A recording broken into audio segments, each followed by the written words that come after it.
Good evening and welcome back. My name is Silas, your storyteller here at Slumberlight Tales. You have arrived at the quiet part of the night, where the world begins to lower its voice, where windows glow more warmly against the dark, and where even the rain seems to fall with gentler hands. Tonight's journey is simple, a slow walk through the city at midnight, along streets polished by rain, toward a narrow clockmaker's shop, where time is not hurried, but cared for patiently, one small turning gear at a time. Our story begins on a quiet Paris street, long after the brighter hours have passed. You are walking without urgency. The rain has softened into a fine silver drizzle, light enough that it almost seems to hover in the air. It gathers on black iron balconies, beads along cafe awnings, and turns every cobblestone into a small, dark mirror. Above you, apartment windows glow in scattered rectangles of gold and cream. This is not the wide, famous Paris of monuments. This is a smaller Paris, a narrow street behind a quieter square, a closed florist with pale petals near the grate, a bakery with its lights off, though the air still remembers butter and warm bread. You keep walking. There is nowhere you need to be. Your footsteps make a soft sound over the wet stones. Somewhere, water slips along a gutter. Somewhere farther away, a taxi passes and is gone. At the bend in the street, where two old buildings lean close enough to share their shadows, you notice the shop. At first, it is only warmth, a narrow band of amber light between rain-dark walls. Then, the details come into focus. A bowed glass window, a door painted deep green, and a small oval sign hanging above it. Horlogerie, it reads. Repairs, restorations, adjustments. Nothing more. Through the window, you see clocks. A tall regulator with a brass pendulum. A mantel clock shaped from dark walnut. A carriage clock under beveled glass. A tray of pocket watches resting open on blue velvet. As your eyes adjust, the room seems to deepen. More clocks wait farther back, on shelves and tables and shadowed walls. Round faces, enamel faces, moon faces, faces with no numbers at all. A couple passes behind you beneath a shared umbrella. They do not slow. No one else notices. No one reacts. The clock shop remains quietly there, warm and narrow. You step closer. The brass handle is ordinary, worn smooth by many hands. When you take it, it is warmer than metal ought to be on a rainy night. You open the door, and the bell above gives one small, clear note. Warmth meets you first, then scent. Set our drawers, polished walnut, brass polish, clock oil, old paper, black tea cooling somewhere out of sight. Beneath all that is the pleasant smell of velvet cases and careful dust. The shop is deeper than the window promised. Shelves climb the walls. Tall clocks stand along the left side like patient figures at rest. Smaller clocks fill glass cabinets on the right. Porcelain clocks, brass clocks beneath domes, travel clocks, and one round clock whose hour marks are tiny painted stars. Everywhere, something moves. A pendulum swings. A gear turns almost too slowly to see. A moon phase dial carries a silver crescent across a painted sky. A second hand travels with quiet confidence around an enamel face. The sound is extraordinary. Hundreds of clocks ticking, but softly. They do not clash. They overlap. Tick, pause, tick. A smaller click.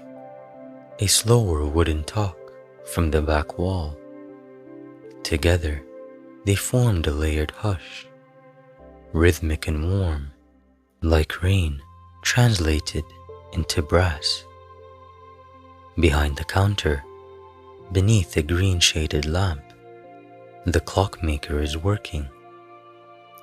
He sits at a narrow bench scattered with tiny screwdrivers, tweezers, brushes, polished lenses, pin-sized screws, and a folded ivory cloth.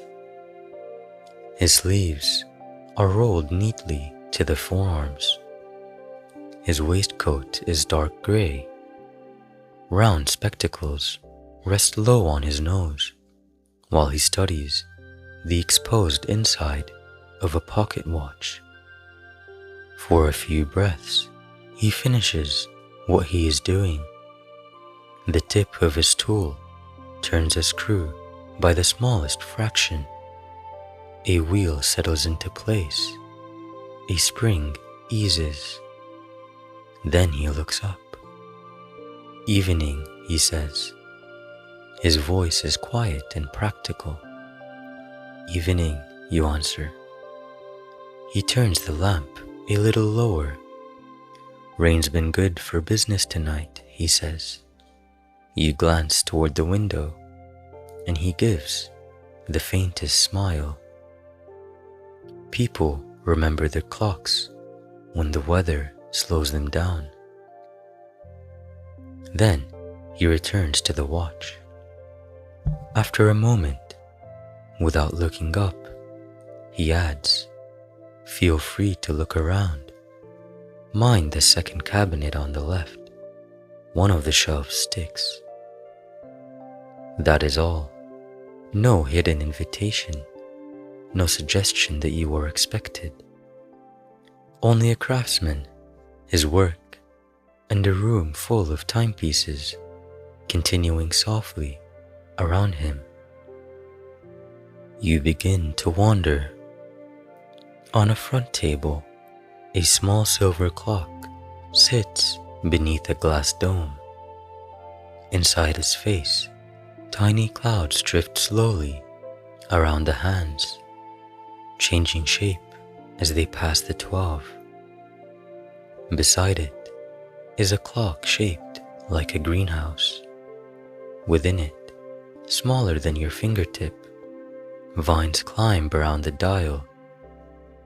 As the minute hand advances, one white flower opens, then another. Farther along, a pocket watch lies open on dark velvet. Its face is black, but not empty. Minute silver specks move across it in slow arcs, like stars turning in a private sky. There are no hands, no numbers, only that steady, celestial drift. How does that one tell the time, you ask? It doesn't, he says. That one tells distance from morning. You look back at the little field of stars. The phrase seems exactly right. At the far wall, a long clock in a dark wooden case gives a soft internal click. A tiny door opens above its face. A little brass owl emerges. It has layered metal feathers, amber glass eyes, and wings folded tight to its sides. It steps forward once, very carefully, then turns its head toward you in a slow, round motion. It blinks. Having inspected you to its satisfaction, it gives a tiny shiver of its brass feathers and retreats. The door closes with a velvet soft click. You find yourself smiling. The clockmaker notices, though he does not look up. That one is vain, he says mildly. The clocks go on ticking. You think he may be building something else entirely, something hidden inside the hours, something most people pass by without ever noticing. The clockmaker lets the silence linger. Then he picks up his teacup. Would you like to see the workshop? You glance toward the rear of the shop. Until now, you had barely noticed the doorway. It stands behind a curtain of dark green fabric between two towering grandfather clocks. Nothing about it suggests secrecy. It simply feels private, like a room not usually needed by customers. You nod, and the clockmaker lifts the curtain aside. Mind the third step, he says. It complains. You follow him through. The workshop beyond is larger than you expected, much larger. Warm amber lamps hang from long brass arms fixed to the walls. Their light pools across broad workbenches crowded with tools, sketches, gears, springs, lenses, measuring instruments, and partially assembled mechanisms. The air smells even richer here. Fresh cut walnut, warm brass, machine oil, tea, paper, a faint trace of cedar shavings. Every surface holds evidence of careful work. Pinned sketches cover entire walls, drawings of clock faces, mechanical diagrams, notes written in neat handwriting, ideas waiting their turn. Some are labeled simply: rain, first snow, open window, harbor at dawn, summer evening. Others have been crossed out and abandoned. The clockmaker notices your gaze. Not all of them work, he says. You still keep them, you ask. Of course. He sounds mildly surprised by the question. Sometimes an unfinished idea teaches you something. You continue deeper into the room. On one table sits a tiny mechanism no larger than your palm. It contains dozens of impossibly small gears arranged around a silver moon. Nearby, a clock face without hands slowly rotates beneath a ring of constellations. A half-built pendulum rests on a stand, its brass polished to a warm golden glow.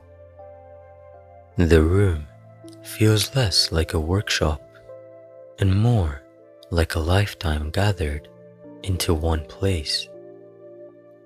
Years of attention, years of curiosity, years spent wondering whether a moment could somehow be preserved. Then you see it. At first, only part of it.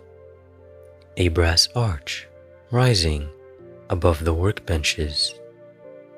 Then a second, then a third. As you move farther into the room, the entire structure reveals itself. You stop walking. The clock stands at the center of the workshop. Or perhaps it would be more accurate to call it a tower. It reaches nearly to the ceiling. Brass curves sweep upward in graceful arcs. Rings of silver rotate slowly around its center. Crystal panels catch the lamplight and scatter it into soft reflections across the walls.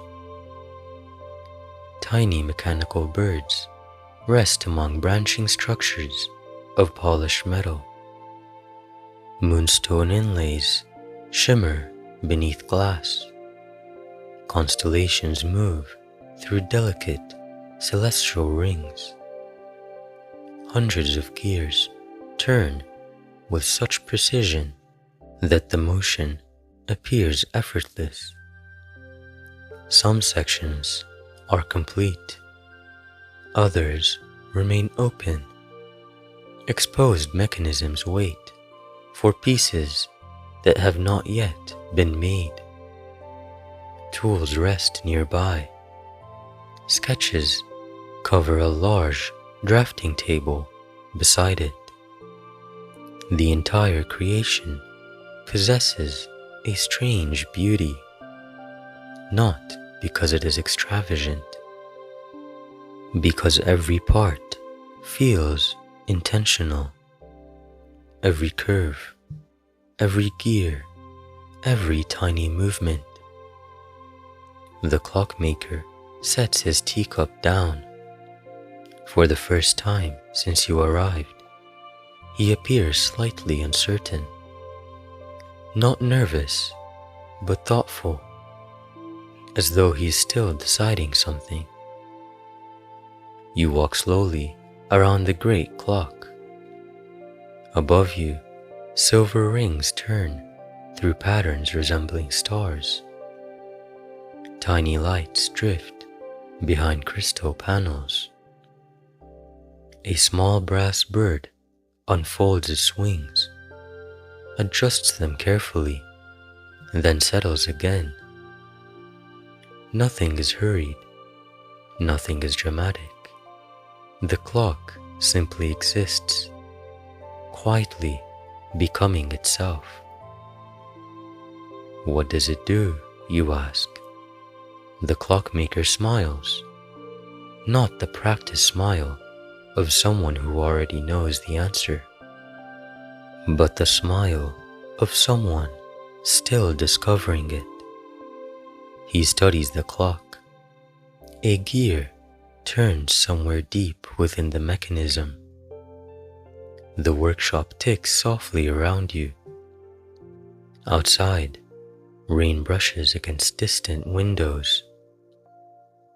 Finally, he says, "I am trying to make a clock that keeps the best part of the night." You glance up toward the moving rings. "The best part?" you ask. He reaches out and adjusts a tiny brass component, only a fraction. The motion seems to satisfy him. Then he folds his hands. The moment before sleep. The workshop grows quiet, or perhaps you simply notice the quiet more fully. The moment when everything has finally become still, he continues. When the day stops asking things of you. A silver ring completes another slow rotation. The moment when you're no longer thinking about tomorrow. His gaze follows the movement of the mechanism. Just before rest arrives, he adds, you understand, not because he explains it, because you have felt that moment. Everyone has. The brief stretch of time when the world softens, when lamps glow warmly, when rain sounds gentler, when thoughts finally loosen their grip. The clockmaker looks back toward the unfinished masterpiece. I haven't quite managed it yet. You laugh softly. The great clock seems impossible, magnificent, beautiful beyond reason, and yet somehow unfinished. You're close, you say. A faint smile appears. I hope so. Neither of you speaks for a while. There is no need. You simply sit together near the great clock. The clockmaker in his workshop. You in the warm amber light. The rain beyond the walls. The steady chorus of ticking surrounding everything. Gradually, the sounds begin to blend together, not into silence, but into harmony. A slow wooden tick, a brass click, the swing of a pendulum, the turning of distant gears, each sound finding its place among the others. The great clock continues its patient work. Silver rings turning, tiny birds resting, stars drifting through crystal windows, not measuring time, keeping company with it. The longer you sit there, the more the workshop itself begins to resemble the thing the clockmaker has been trying to create. A place that preserves a feeling, a moment, a pause between one part of the day and the next. Eventually, the clockmaker finishes his tea. The cup settles onto the workbench with a quiet sound. Outside, the rain has almost stopped. I suppose I should let you go home, he says. You nod, though neither of you rises immediately. Then, at last, you stand. The walk back through the workshop feels slower now, past the sketches, past the unfinished mechanisms, past years of careful craftsmanship resting beneath warm light, back through the curtain, back into the shop. The clocks continue ticking, exactly as before.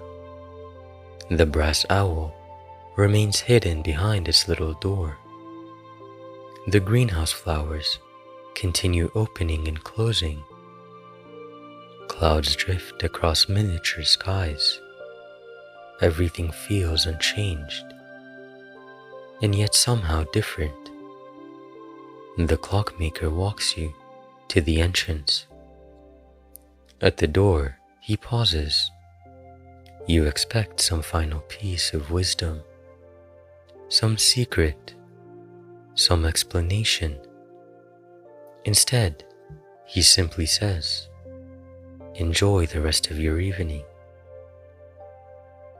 You thank him, then step outside. The Paris street waits exactly where you left it. Rain-dark cobblestones, amber windows, quiet reflections gathered beneath street lamps. The air smells clean, fresh. For a moment, everything seems perfectly ordinary. Then you notice the couple. The same couple who had walked past the shop beneath a shared umbrella. They are only a few steps farther along the street than before. The umbrella is tilted at exactly the same angle. One of them is still halfway through turning to say something to the other. Even a raindrop hangs from the edge of the umbrella, round and unbroken. You stand quietly. The city is still, not silent, simply waiting. You glance back toward the shop. The clockmaker is already returning to his workbench. He doesn't look up. He doesn't acknowledge what you've noticed. He simply adjusts a tiny brass gear beneath the warm glow of his lamp. Some things, you think, really are better left with a little mystery. A breath later, the world begins again. The couple continue walking. The raindrop falls. Somewhere farther along the street, a bicycle rolls gently over the wet cobbles. The city resumes its quiet rhythm, as though it had never paused at all. It's funny, you think. Perhaps the clock does work. The rain has left behind only a faint silver sheen on the pavement. You walk, not quickly, not slowly, just comfortably. Behind you, the clock shop glows warmly between the old buildings. For a time, you can still hear the faint suggestion of ticking whenever the city grows quiet enough. Then, even that fades. But something remains. Not the clocks, not the workshop, not even the great, unfinished masterpiece. A feeling, the feeling that perhaps the most valuable moments are not the dramatic ones, not the grand adventures, not the milestones. Perhaps they are the smaller moments people hurry past every day. Rain against a window, a warm lamp, a quiet walk home, the last peaceful minutes before sleep.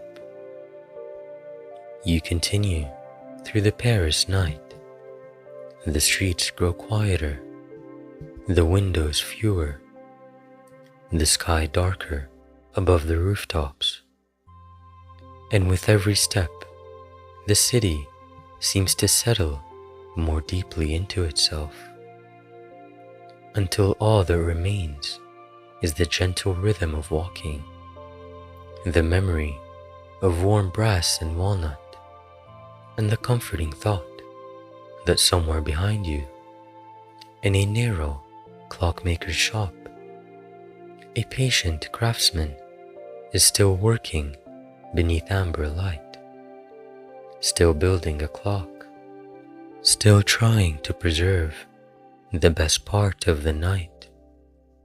And the night, calm at its center and gentle at its edges, continues quietly around you.